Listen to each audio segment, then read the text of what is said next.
Hey guys, let's get more news about Steelers, but first, don't forget to subscribe and leave your like.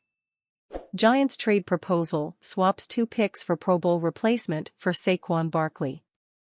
If the New York Giants don't think they've done enough to replace Saquon Barkley, they still have time to swing a trade for a Pro Bowl replacement.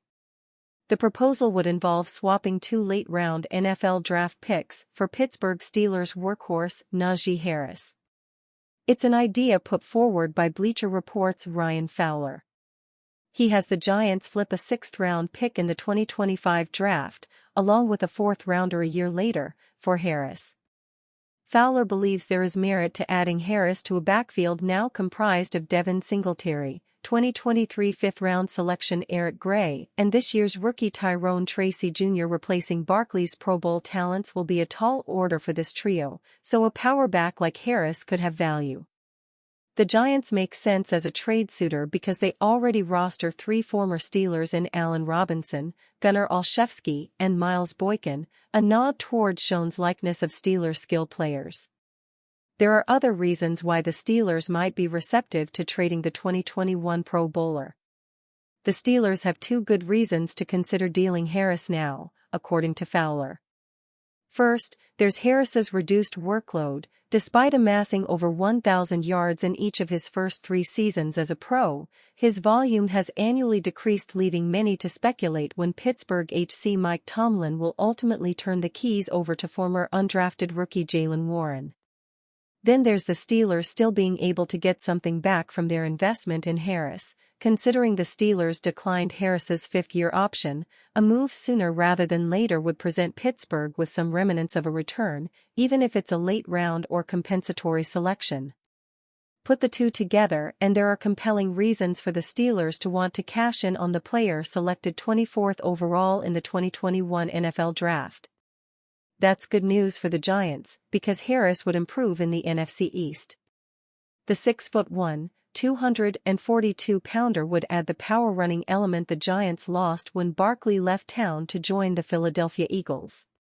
Harris doesn't shy away from contact and knows how to finish runs violently, the way he did for this touchdown against the Tennessee Titans last season, highlighted by ESPN's Matt Bowen. The 26-year-old proved his ability to thrive after contact by tying a career-best 30 broken tackles last season. Harris also gained a career-high 2.4 yards after contact per rushing attempt, according to Pro Football Reference. Trading for Harris would replace some of the thump Barkley made a feature of the Giants' running game. A deal would also offset the decision to waive power back Gary Brightwell. No longer having Barkley, Brightwell, nor veteran backup Matt Breida, leaves the Giants one-dimensional on the ground. First call, Joe Burrow praises T.J. Watt, pans Acrisure Stadium turf, hurdles falling for Paul Skeens to start All-Star game. Tuesday's first call has some interesting quotes from Cincinnati Bengals quarterback Joe Burrow about T.J. Watt and the field conditions at Acrisure Stadium. Some roadblocks are falling between Paul Skeens and a potential start in the Major League Baseball All-Star game. Plus, at least one national source isn't optimistic about Duquesne's chances for an Atlantic 10 tournament championship repeat. Cincinnati Bengals quarterback Joe Burrow was on a recent edition of Barstool's Pardon My Take, and he had some good things to say about Steelers star linebacker T.J. Watt but little good to say about the playing surface at Acrisure Stadium.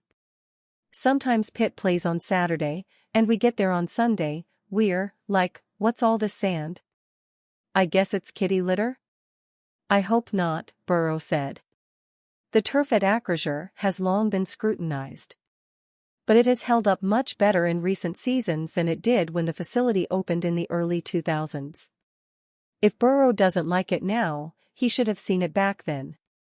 In terms of what, Burrow said, TJ is a unique player in this league.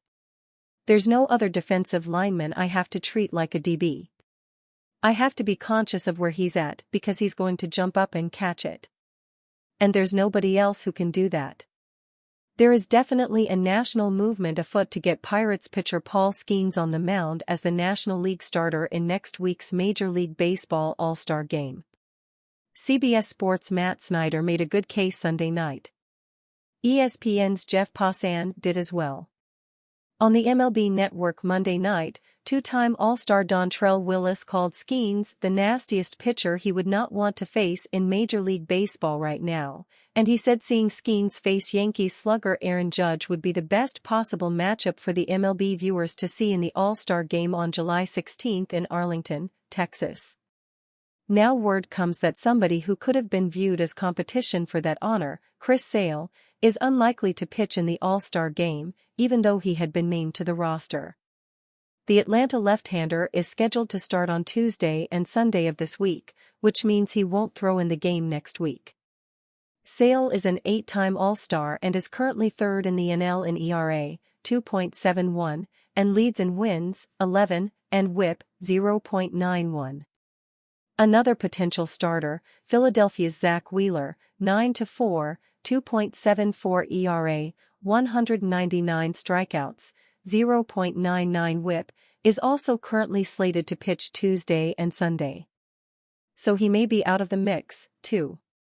Thus far, in 10 starts with the Pirates, Skeens is 5-0 with a 2.12 ERA, 1.01 WHIP and 78 strikeouts against only 12 walks in 59 1/3 innings.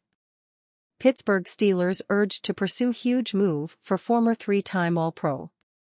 The Pittsburgh Steelers are going to be a very interesting team to keep an eye on throughout the 2024 NFL season. With a new-look offense and a solid defense, the team is hoping to be able to get back into contention in the AFC. One area that they could still improve would be at the safety position. There are a couple of good safeties available on the free agency market. Adams would certainly be an intriguing addition. If he can get back to full health, Adams is still more than capable of being a high-impact player. During the 2023 season with the Seattle Seahawks, Adams was able to play in 9 games. He racked up 48 total tackles and 2 defended passes. Will he ever get back to being the Pro Bowl star that he once was? No one knows the answer to that question. However, he's worth a shot on a cheap 1-year contract.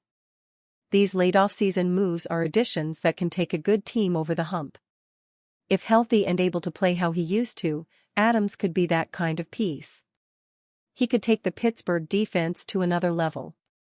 Expect to see Adams get picked up prior to the start of the 2024 season.